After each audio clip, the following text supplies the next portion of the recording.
Tserriednich, the fourth prince of the Kakin Empire, is a placid, well-mannered, nice man, pretty much just a good guy overall. Well, I mean, there's this one thing he does, with women, he kind of slaughters them and dismembers them and saves their body parts and makes a bloody mess of it. But, besides the sociopathic tendencies, he's a pretty good guy.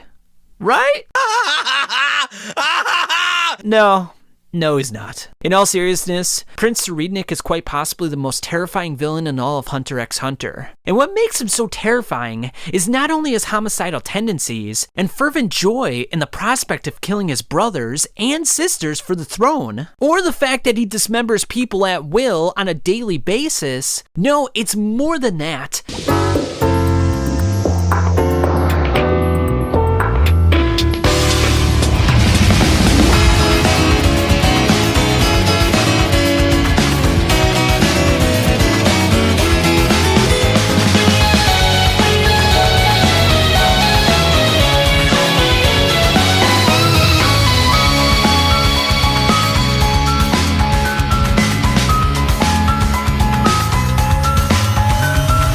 What's really terrifying is the rate at which he's learning Nen. Now, why would I say something like this? This kind of seems kind of weird. Well, hear me out here, guys. Now, in the current arc of the series, the Succession Contest arc, we find out that the 14 princes of Kakin are competing for the one and only spot of sole survivor and king of the future empire. Now, they all take part in a seed urn ceremony in which they place a drop of their blood inside of an urn, and as a result, they gain a guardian sacred beast. Now, each guardian sacred beast has its own powers based on the user's specific personality. Now, of course, for this video, we're going to concentrate mostly on Tserriednich. Now, here's the thing. We don't even really know what his guardian sacred beast does, and that's quite possibly the most terrifying thing of all. But what we do know about Tserriednich is he is an absolute genius, a savant at learning Nen. He took on Theta as a teacher, and before you know it, he was mastering skills that took others weeks, months, and years to learn. In fact, by the 7th day on the boat, he accidentally summoned a Nen beast split from himself. So not only does he have a guardian sacred beast,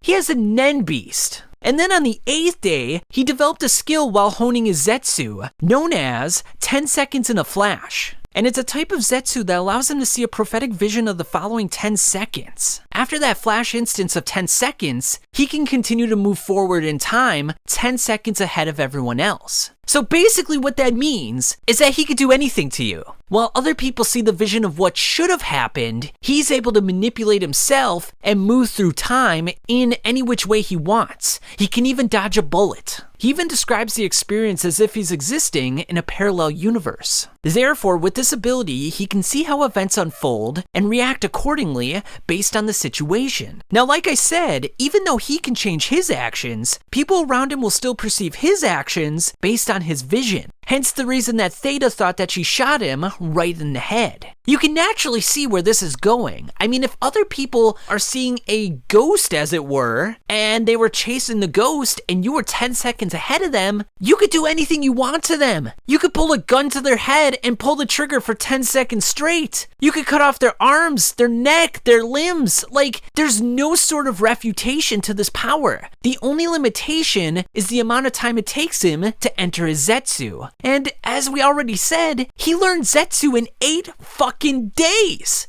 So in 8 days, he already learned 10 seconds in a flash. Imagine what this guy could probably do in weeks, months, years. If he could enter that Zetsu in like a split second, faster than the light actually hits your eye, what can you do to stop him? It's been said for years that Killua's Godspeed is broken, but how is Killua gonna activate his Godspeed if Tserriednich is already 10 seconds ahead of him? It's just, what can you do to stop this guy? Unless you got the jump on him, he's gonna win every single battle. I just don't see any way around it. And this is not even to mention his Guardian Sacred Beast or Nen Beast, which we don't even know the powers of at this moment in time. So like, those two components could drastically increase his powers and his strategic abilities and his Nen abilities. So it's insane to think about that in 8 days, he may be one of the strongest, if not the strongest characters in the entire series. And And you have to wonder to yourself, like, did Togashi make him a little bit too strong, too fast? Has he sort of rendered many of the characters almost inadequate in comparison to Tserriednich? Now, of course, there could be limitations to this ability, like Kurapika's chains, for example. So, maybe those deficiencies or those weaknesses will sort of manifest themselves in the future. But for now, guys, it really looks like this is one of the most broken characters I've ever seen in a manga, and